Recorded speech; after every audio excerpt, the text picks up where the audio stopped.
Hello friends, welcome to my channel Botanical Studies. Today in this video we will discuss about seed germination. The topic seed germination is divided into following sub-points: introduction of seed germination, types of seed germination, factors affecting on seed germination, and finally physiological and biochemical changes during seed germination. Let us study about the seed germination. Seed germination is the process by which the embryo wakes up from the state of dormancy and takes to active life. This process covers all the changes from the earliest sprouting of the seed till it established itself as an independent plant. Emergence of radicle and plumule from the seed coat is the sign of seed germination. Types of seed germination. The following are the three main types of seed germination: hypogeal germination, epigeal germination, and viviparous germination. Hypogeal germination. Hypogeal, it is the Greek word. Hypo means below and geal means earth or soil. In this kind of germination, the cotyledons do not come out of the soil surface. In such seeds, the epicotyle, that is part of embryonic axis between plumule and the cotyledon, elongates, pushes the plumule out of the soil. All monocotyledonous shows hypogeal germination. Among dicotyledons, gram, pea, groundnut are the some common examples of hypogeal germination. Let us study the germination of pea seed. The seed imbibes water from the moist soil and swells. At first, the radicle comes out, penetrates the soil and forms root system by giving out secondary branches. It is the epicotyle that grows first. It arches out and carries the plumule above ground. The plumule soon forms the aerial shoot. The cotyledons remains under the soil. Another example of hypogeal germination is maize. So let us study the germination of maize grain. The grain imbibes water from the moist soil. The coleorhiza pierces the base of caryopsis fruit and appears as a shining knob. After some time, the coleorhiza gets ruptured due to the growth of radicle. Then above the ground level, coleoptile comes out with plumule. Plumule is the future shoot system. Three seminal roots develops from above the radicle.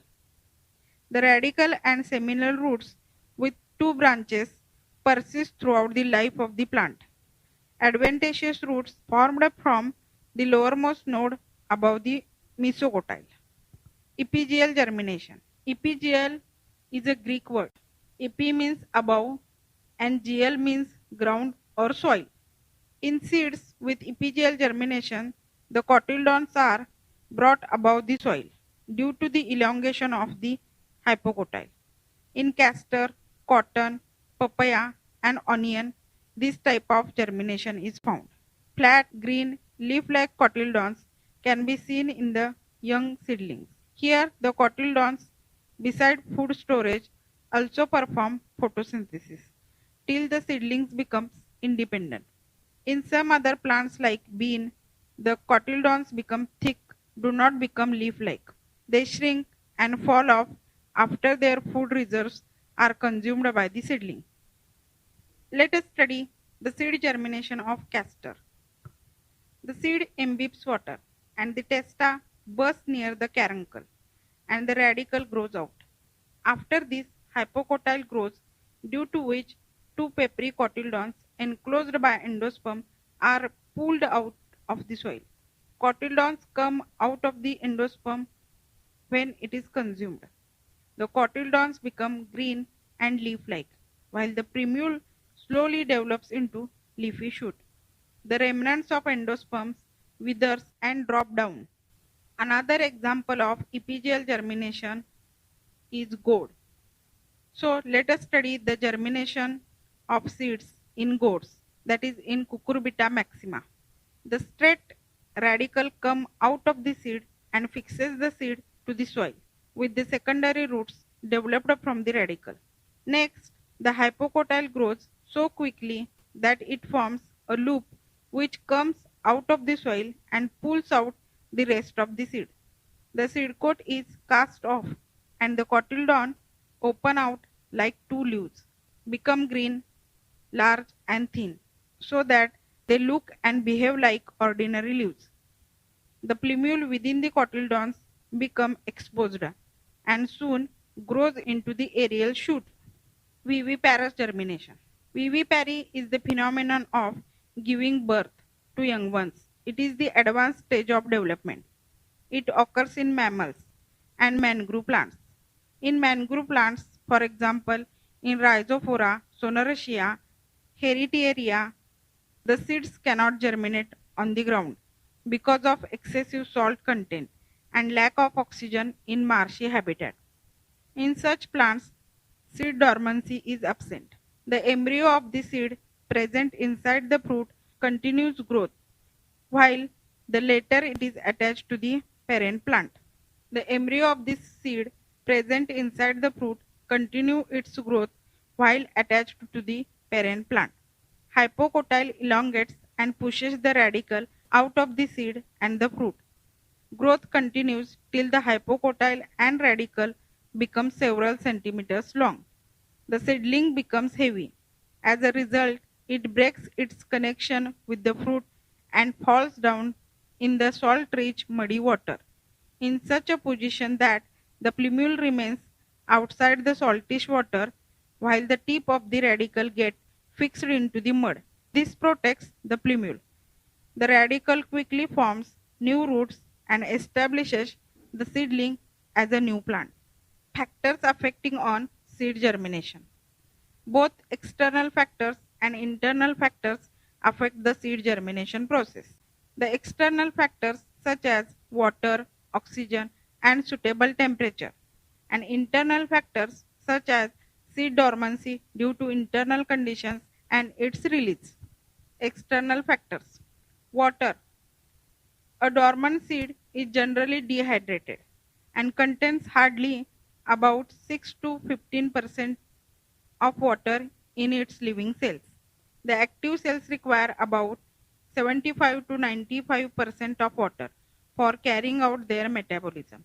Therefore, the dormant seed must absorb external water to become active and show germination. Water provides the necessary hydration for the vital activities of protoplasm. It softens the seed coats, causes their rupturing, increases permeability of seed, and converts the insoluble food into soluble form for its translocation to the embryo. Water also brings the dissolved oxygen for the growing embryo. Oxygen. Oxygen is necessary for respiration, which releases the energy needed for growth. Germinating seeds respire very actively and need sufficient oxygen. The germinating seeds obtain this oxygen from the air contained in the soil. When the seeds sown deeper into the soil or in waterlogged soils where oxygen is deficient often fail to germinate due to insufficient oxygen. Plowing and hoeing aerate the soil and facilitate good germination. Suitable temperature. Moderate temperature is necessary for the vital activities of protoplasm and for seed germination. The optimum temperature for seed germination in most of the crop plants is about 25 to 30 degrees Celsius. Internal factors. Seed dormancy due to internal condition and its release. In some plants, the immature embryo at the time of seed shedding, such seeds do not germinate till the embryo attains maturity. The freshly shed seeds in certain plants may do not have sufficient amount of growth hormones required for the growth of embryo.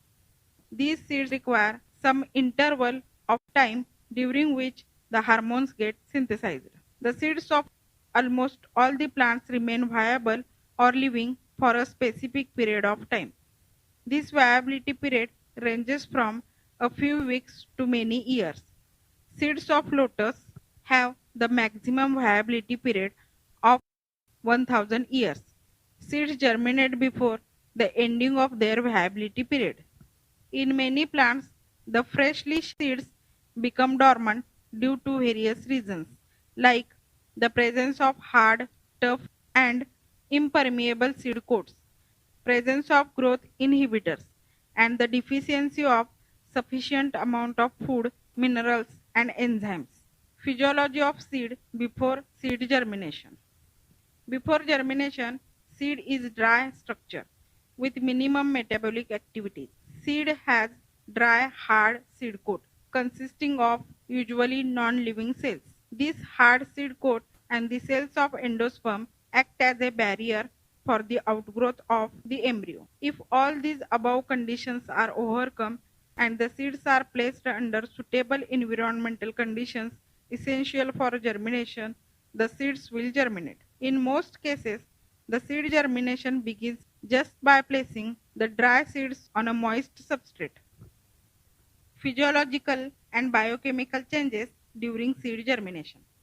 During seed germination process, several physiological and biochemical changes are taking place, like water uptake, respiration, mobilization of reservoir materials, changes in nucleic acids, changes in carbohydrates, changes in lipids, changes in proteins, changes in inorganic materials, and finally, emergence of seedling out of the seed coat.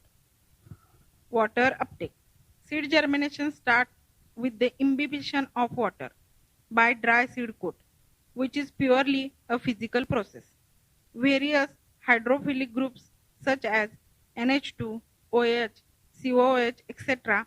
of proteins, polymeric carbohydrates found in the seed coat attract dipolar water molecules and forms hydrated shells around them, resulting in the swelling of these substances. This water uptake by swelling is followed by intensive water uptake associated with germination. Due to imbibition of water, the seed coat becomes more permeable to oxygen and water and less resistant to outward growth of the embryo. Respiration.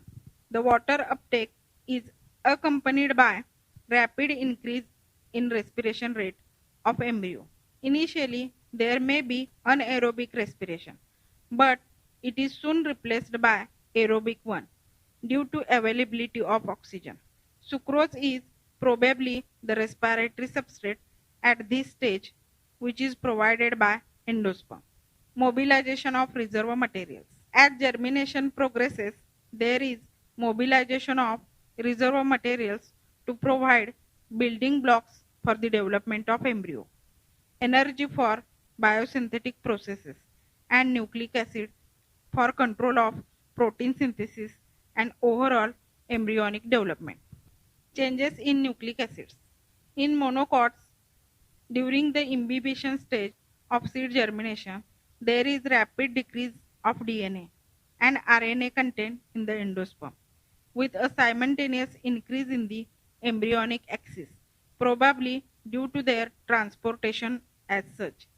Appreciable amount of RNA appear in the aileron layer after about 16 hours, which is probably due to its de novo synthesis. Higher concentration of RNA and also protein in the embryonic axis proceeds cell division. Due to more cell divisions, the DNA content is increased. Changes in carbohydrates. Insoluble carbohydrates like starch as the important reserve food of the cereals in the endosperm.